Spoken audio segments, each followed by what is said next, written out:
Olá pessoal, voltamos então ao nosso breve intervalo. Vamos falar então na questão da da socioafetividade, filiação socioafetiva, né? Mas na questão da multiparentalidade agora. Deixa eu mostrar aqui para vocês. Multiparentalidade, isso aqui, ó, tá? Multiparentalidade. O que é a multiparentalidade? A multiparentalidade, né? O próprio nome já está dizendo, né? São dois pais e uma mãe, ou duas mães e um pai. E seis avós.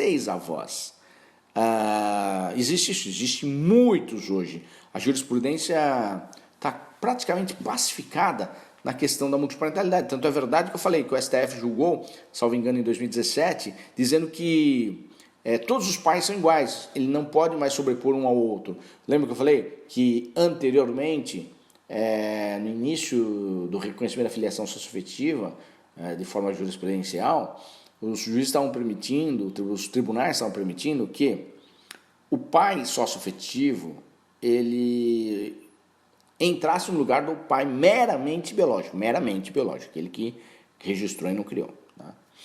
Ou seja, estava falando que valia mais. Né? O STF falou que não, principalmente quando é menor, o filho vale iguais, então não seria mais possível sobrepor, mas sim incluir, e daí daria a multiparentalidade praticamente. Então o STF julgando dessa forma, tá? Dessas três situações, certo? Certo? Bom, o que mais? Existiram, né, alguns julgados importantíssimos de multiparentalidade. Vocês vão perguntar para mim, e sucessão? Sucessão é normal na linha descendente, hein? Tá? Morreu o pai biológico, o filho tem direito. Morreu o pai socioafetivo, também tem direito. Tá? Morreram os avós, tem direito também, se for por representação, se os pais já morreram. Tem direito a tudo, tá? Tem direito a alimentos, tem direito à sucessão, tá? Ao sobrenome, inclusive dos dois, vai ter o sobrenome dos dois. Da mãe, do pai 1 e pai 2 ainda, tá? E 6 avós, realmente tem 6 avós aí na multiparentalidade. Agora na questão da concorrência com ascendente aí complica, tá? Então, o filho multiparental, vamos dizer assim, o filho multiparental casado e ele morre, a sua esposa concorre com os seus pais, não é só 2, são 3 pais, tá? E fala que lá no artigo 1837 fala 1/3, né? Na falta de 1, metade. Aqui são 4, né? Não tem previsão legal. Mas isso, inclusive, eu tenho aí no meu canal do YouTube falando de uma legislação, um projeto de lei, na verdade, para alterar o artigo 1837. Inclusive, escrevi um artigo na Escola Superior da Advocacia, em uma revista. Isso foi em acho que 2015 também, 2016. Faz tempo, fui o primeiro a escrever que existia uma omissão e deveria ser preenchida essa lacuna no artigo 1837 na sucessão dos ascendentes na multiparentalidade, tá? Mas isso eu vou explicar para vocês mais para frente, tá? Depois, quando eu começar a falar da ordem de vocação, as distribuições todas, aquela parte difícil, aí vocês vão falar dessa questão da multiparentalidade na linha ascendente, quando concorre com os pais do decujus, né? E quando esses pais são multiparentais, tá? União poliafetiva eu deixei aí também, a união poliafetiva, mas eu coloquei um asterisco. Ele não é uma família contemporânea.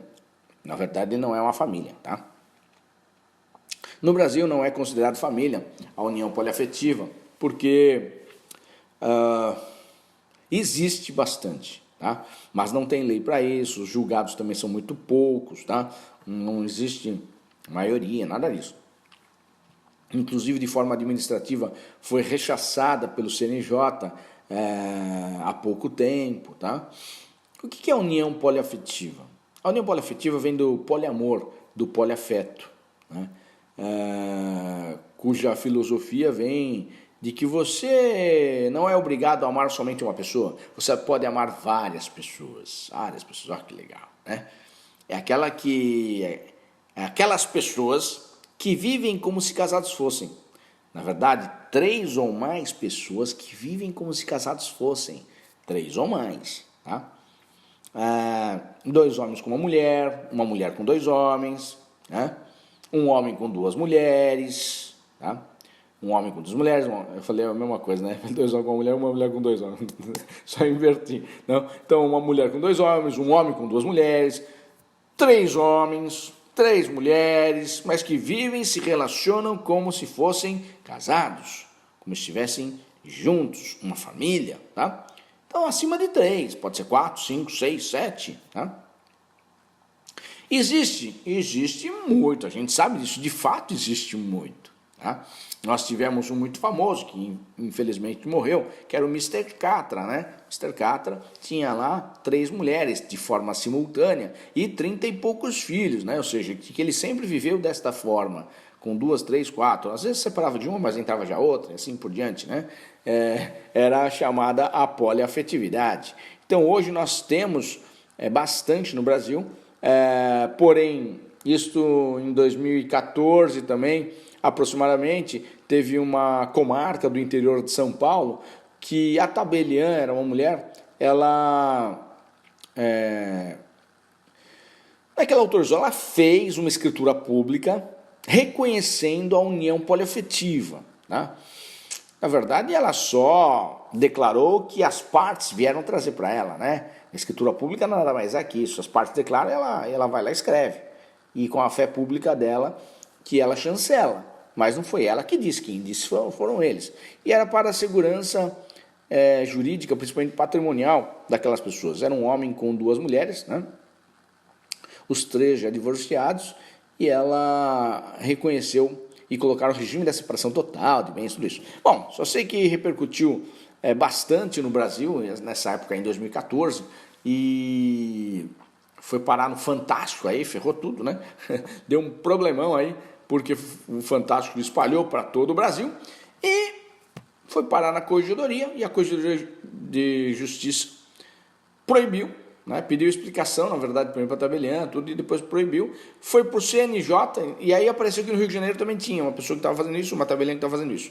Bom, aí surgiu aí uma grande repercussão, foi reclamações para a Corregedoria de Justiça, e aí foi para o CNJ, e o CNJ proibiu a união poliafetiva, tá?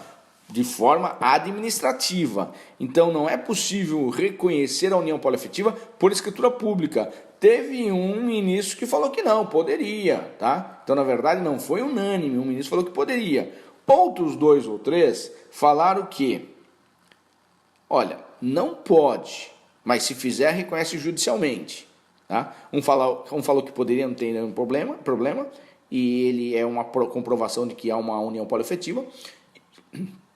Acho que 2 ou 3 disseram o seguinte, que não, né? Se fizer, poderia fazer, né? Fazendo, teria que reconhecer via judicial, e a maioria dos ministros, a maioria entendeu que não pode ser feito por escritura pública, está proibido, tá? Então só foi por maioria, não foi de forma unânime, foi por maioria, não foi esmagadora também não, né?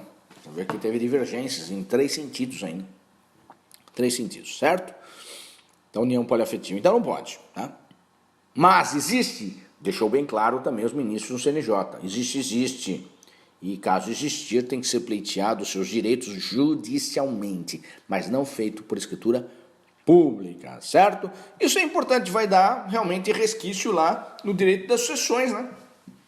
Imagina, você tem um cliente que viviam com, né, 2 mulheres, viviam os 3 juntos, todos de acordo, né? Viviam na mesma casa, tudo, né? E ele morre. E como vai fazer essa sucessão? Fala para mim. Você entendeu? Né?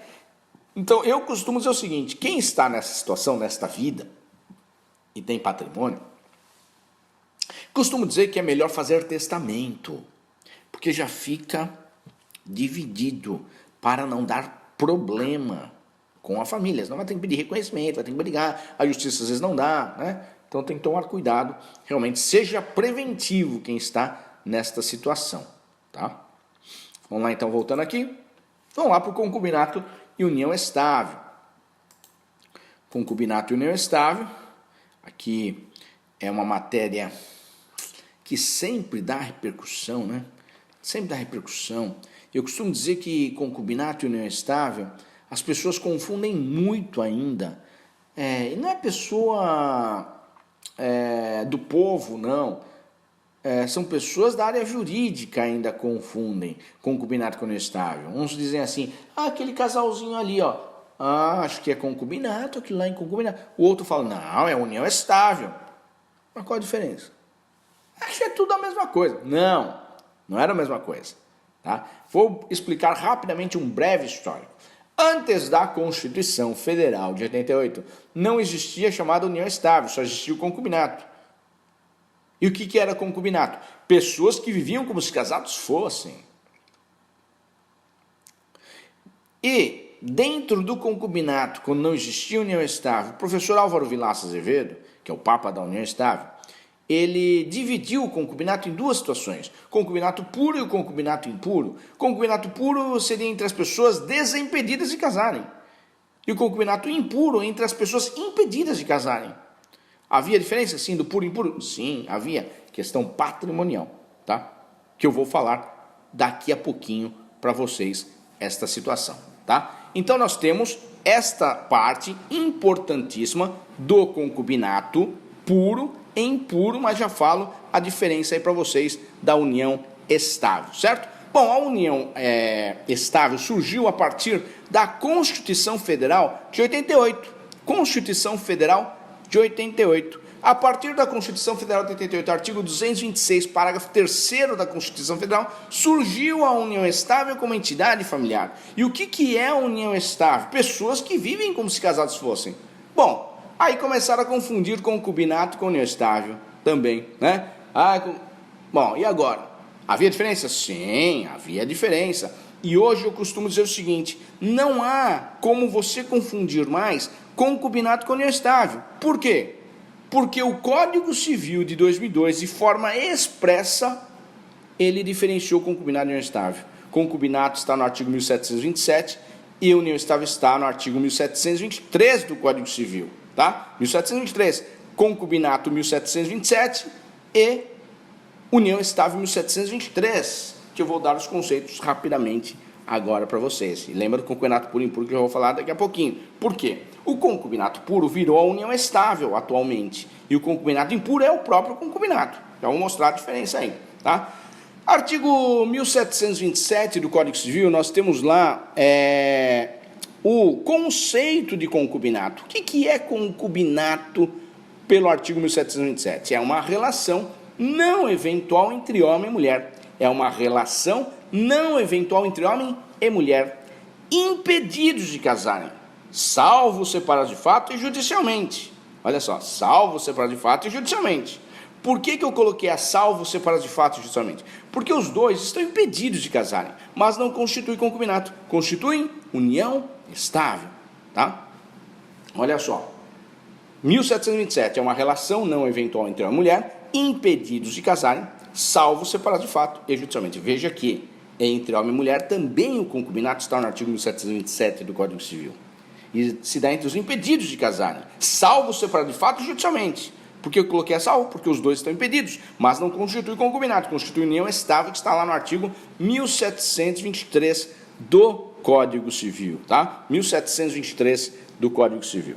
Bom, analisando rapidamente. Se eu tirei o separado de fato judicialmente, sobraram quem dos impedidos? Os casados, que não estão separados de fato, e os parentes que não podem casar. É claro que o legislador não teve como foco principal os parentes que não podem casar. Como, por exemplo, um pai tem uma relação amorosa com uma filha, uma mãe tem uma relação amorosa com um filho, irmãos têm relação amorosa. Existe? Eu falo existe, infelizmente. Mas sempre tem um maluco que fica trancafiado com a sua filha, né?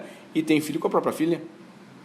Portanto, isso existe, e se existir, é concubinato. Mas, graças a Deus, é uma exceção, tá? Mas se existir, é concubinato, tá? Agora,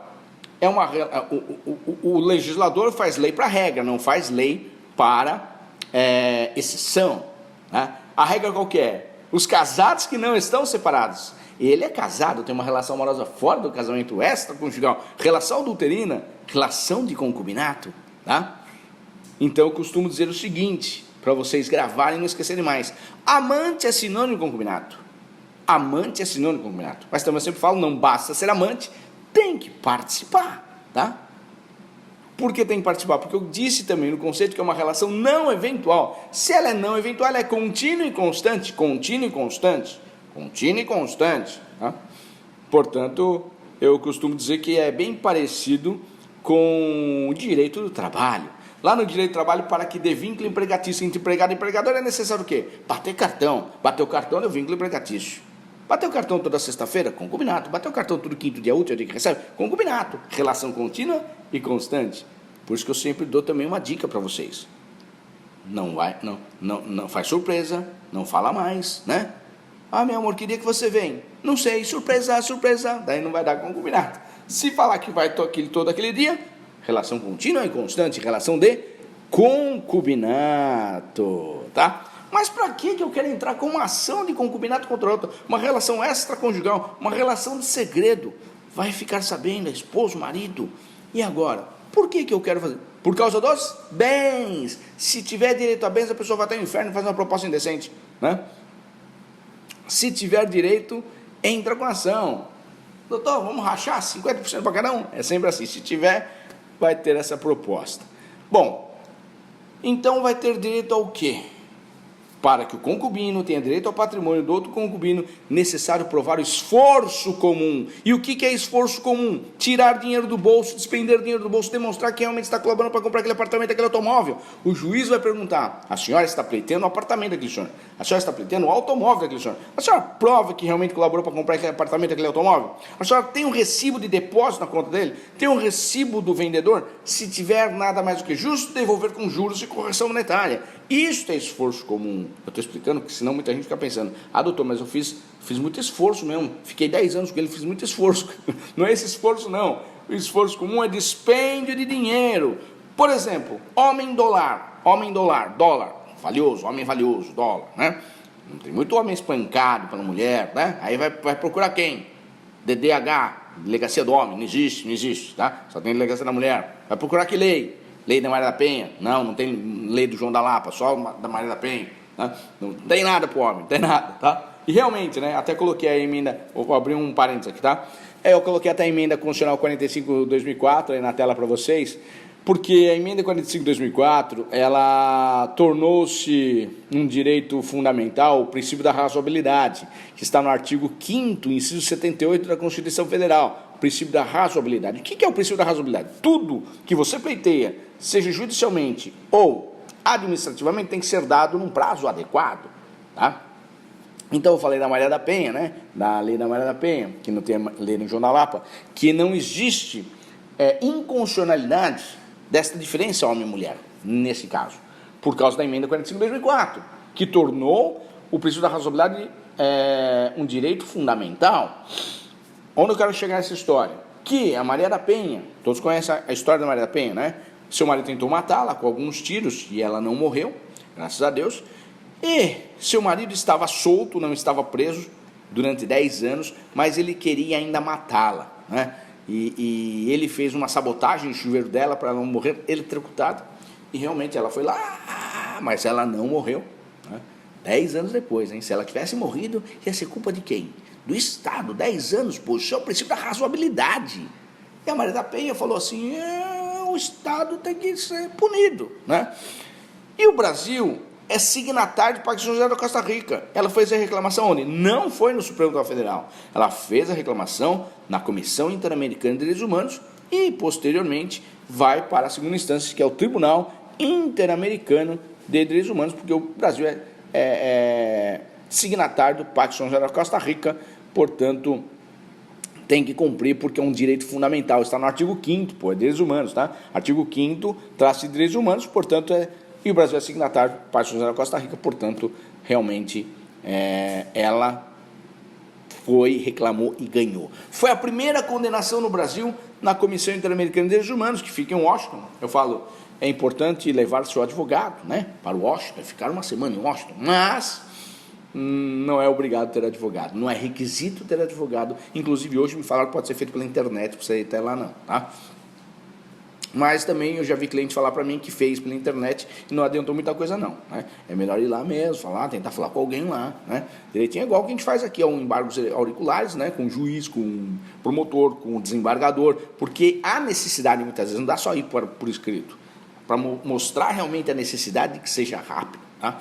Bom, e aí ela foi para lá com sua irmã, né? Uma ONG pagou a passagem dela, tudo, e foi até lá e reclamou, e o Brasil tomou a condenação para pagar $60 mil a Maria da Penha como indenização e que o Brasil fizesse uma lei que protegesse as mulheres vítimas de violência doméstica. Ou seja, foi uma imposição do Tribunal Interamericano. E por que o Brasil cumpriu, que não cumpriu muita coisa? Cumpriu porque a sanção cabível é aquele país parte que não cumpre, vai tomar sanções comerciais. Ou seja, não pode fazer comércio entre as partes, tá? Entre os países partes. E aí ficou barato, o Brasil faz logo a legislação, né? A emenda 45 é de dezembro de 2004. A Maria da Penha foi reclamar em 2005 e em 2006 já estava com a legislação pronta, sancionada, com muitas reformas agora, mas foi sancionada, tá? O Brasil já está na 5ª condenação, pelo que eu saiba. A última foi do menino Chan, que eu saiba também. Pode ser que tenha mais, tá? Tenha mais. Então, as indenizações são duplicadas, né? Primeira, $60 mil, segunda, $120 mil, terceira, $240 mil, quarta, $480 mil, a quinta, $960 mil já está para 1 milhão, né? A sexta vai dar condenação mais de 1 milhão, quase 2 milhões aí de dólares, tá? Para a sanção do país que não cumpre o princípio da razoabilidade. Por isso que eu sempre coloco nas minhas liminares a emenda 45 de 2004, o princípio da razoabilidade, artigo 5º e 78 da Constituição Federal. Tá? Bom, fechei o parênteses agora. Abri o parênteses, agora fechei o parênteses, tá? Explicando essa questão do esforço comum. Eu estava no homem do lar, mulher do lar. Ela não trabalha, não tem renda. Portanto, é difícil comprovar o esforço comum. A não ser que a amante receba uma herança e queira comprar alguma coisa com o seu amante. Muito difícil, muito difícil. Tá? Então o juiz vai perguntar para a amante: a senhora está pleiteando o automóvel daquele senhor, a senhora está pleiteando o apartamento daquele senhor, a senhora prova que realmente colaborou para comprar aquele apartamento, aquele automóvel? A senhora tem um recibo de depósito na conta dele? Tem um recibo do vendedor? Se tiver, nada mais do que justo devolver com juros e correção monetária. Isto é esforço comum, costumo dizer, tá? Portanto, tem que ser comprovado.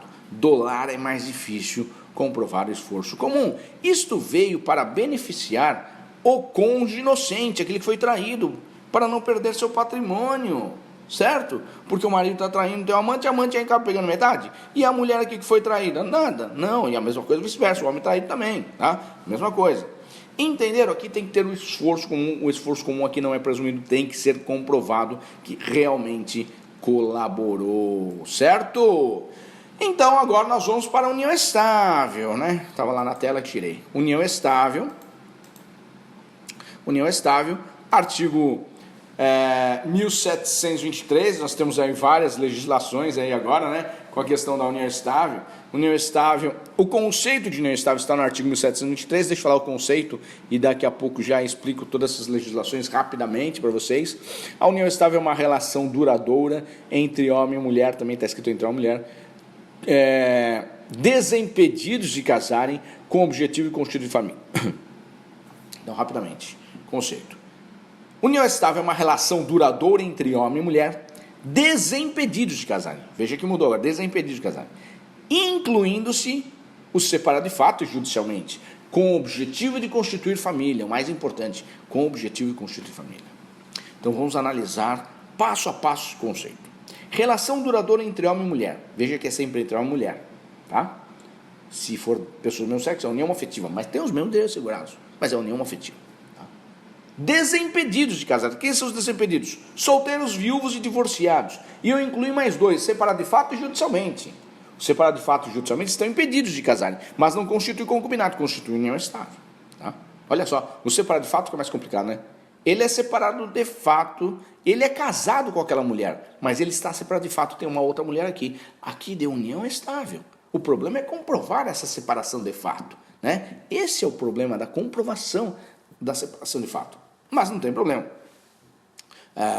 Comprovando é união estável. Tá? O que mais? Com o objetivo de constituir família. Na união estável, o instituto é familiar. na união estável, o objetivo é de constituir família. E no concubinato é o quê? Safadeza mesmo, sem vergonhice. Aqui não, aqui é família. Tanto é verdade que tem direitos sucessórios assegurados, alimentares assegurados, ao regime de bens, ao sobrenome, ao parentesco, filiação, tudo, adoção, tudo, tá? Igualzinho também da união homoafetiva, certo?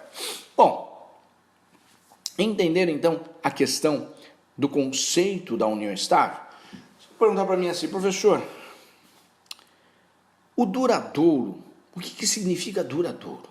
O duradouro está ligado ao objetivo de constituir família. O duradouro está ligado ao objetivo de constituir família. Tá? E duradouro diz respeito a tempo. Mas está descrito um prazo máximo ou mínimo aí? Não, não está descrito um prazo máximo nem mínimo aí. E agora? O que seria isto? Né? Professor, o que seria isso? Né? Que eu já ouvi falar que teria que viver sob o mesmo teto e provar que viveu sob o mesmo teto durante 5 anos. Eu também já ouvi falar que eram 2. E agora, 5, 2? Eu também já ouvi falar que não precisa. 5, 2 ou não precisa? Né? De comprovar se viver sob o mesmo teto. Bom, vou mostrar aqui rapidamente, já está aí na tela já, para vocês. Com a Constituição Federal de 88, que eu já falei para vocês, artigo 226, parágrafo 3º, surgiu a união estável como entidade familiar, está aí na tela. A jurisprudência, a partir da Constituição Federal de 88, ela reconhecia a união estável entre duas pessoas, sexo oposto, entre homem e mulher, entre homem e mulher, que viviam sob o mesmo teto durante 5 anos, ou seja, tinha que comprovar que eles viviam sob o mesmo teto durante 5 anos. Comprovando, era união estável. Se fosse 4 anos, não dava, tinha que ser 5. Veio a lei número 8.971/94, está aí na tela aí para vocês também, e falou de forma expressa que são 2 anos sob o mesmo teto. Não era mais 5, conforme a jurisprudência falava, e agora sim 2 anos sob o mesmo teto. Então a lei falava que era 2 anos agora, a partir de 94, 2 anos, não era mais 5, 2. Se for 1 ano também não é união estável, é só 2 para cima. Tá? Bom, aí veio a lei número 9.278/96, que está aí na tela também para vocês. Ó. Lei 9.278/96 e falou duradouro, que o artigo 1723 do Código Civil de 2002 também copiou o duradouro. Copiou o duradouro, tá? E o duradouro, como eu disse para vocês, está ligado ao objetivo de constituição familiar, não fala em prazo. Portanto, não tem mais prazo para reconhecer a sua união estável. Pode ser em 1 mês, 1 ano, 2 anos, 1 dia, pode a qualquer tempo. Claro que um dia fica mais difícil, mas pode, porque o casamento pode durar 1 dia também. Vamos supor que ele comprovou que foi feita uma festa para início da união estável. Tem pessoas que publicam, eu já vi gente publicar no jornal, né? Nossa união estável, né? E aí tira foto e coloca lá, tem um bolo. E no bolo coloca a data do bolo, né? A mulher tem que ficar esperta, não ela faz isso, coloca a data do bolo, tira foto, publica no jornal, inclusive, né? Tá aprovado ali a data, início da união estável, tá? No dia seguinte não deu certo e desfizeram a união estável no dia seguinte. Aquele um dia foi união estável? Foi, porque está escrito ali. Foi comprovado. É 1 dia de união estável, tá? É claro que muita gente não entra com pedido de reconhecimento de solução por causa de 1 dia, porque não fez patrimônio, né? Não fez patrimônio. O que interessa aqui é o patrimônio, infelizmente é o patrimônio, tá? Bom, então o duradouro eu costumo dizer que diz respeito ao objetivo de constituir família. E esse objetivo de constituir família e o duradouro, entre essas duas palavras, nós temos a chamada fama e o trato. A fama, a sociedade reconhece que eles vivem como se casados fossem. O trato, se trata com marido e mulher. Então, isso que você vai comprovar que existe o objetivo de constituir família. Os vizinhos sabem, ele é marido e mulher, ó. Os dois já vivem aí faz tempo, estão juntos, um casal. Casal bacana, um casal muito solidário, né? É um marido dela, a mulher dele, ó, já está tratando como marido e mulher, né? Então, você vê que a fama já está na vizinhança, né? Então a fama, eu digo, a sociedade reconhece, os vizinhos, os parentes, né? os amigos da escola, os amigos de churrasco, né? E o trato, se trata com marido e mulher. Porque eu falo que existe uma linha muito tênue entre o namoro e a união estável. O namoro atual e a união estável é muito tênue, porque os namorados dormem juntos, os namorados viajam juntos, fica na casa de um, fica na casa do outro, leva a escova de dente, tá? Coloca 3 peças já no guarda-roupa e tira foto ainda, publica no Instagram. Aprovar a união estável, né? Bom, então, o intuito é de constituir família, você entendeu? Se é namorada, é namorado, se é namorada, namorada, trate como tal. Essa aqui é minha namorada, esse aqui é meu namorado. Ninguém vai falar que você tratava ela como marido e mulher. Vão testemunhos falar, não, namorados. Eles sempre estavam juntos, inclusive um dormia na casa do outro, mas ele nunca falou que era marido e mulher. Sempre falando que eram namorados e pretendiam um dia casar. Né? Então você vê, é diferente. Isto é a fama, eu trato para reconhecer a união estável, tá? Bom, eu vou deixar para depois do intervalo para falar do efeito da união estável, reconhecendo a união estável, né? Porque a união estável ela pode ser tanto de fato como escrita. É melhor escrita, lógico, e ainda por escritura pública é melhor, né? Porque o tabelião tem fé pública. Aí já está reconhecida, você vai entrar com uma ação de dissolução de união estável. Agora, se ela for de fato, eu tenho que entrar com uma ação de reconhecimento e dissolução de união estável. Porque primeiro eu tenho que reconhecer para depois dissolver, certo? Bom, depois do intervalo, vou deixar aí para vocês, né? Qual que é o efeito patrimonial da união estável, que é diferente do concubinato. Até daqui a pouquinho, hein, pessoal. Valeu, um abraço.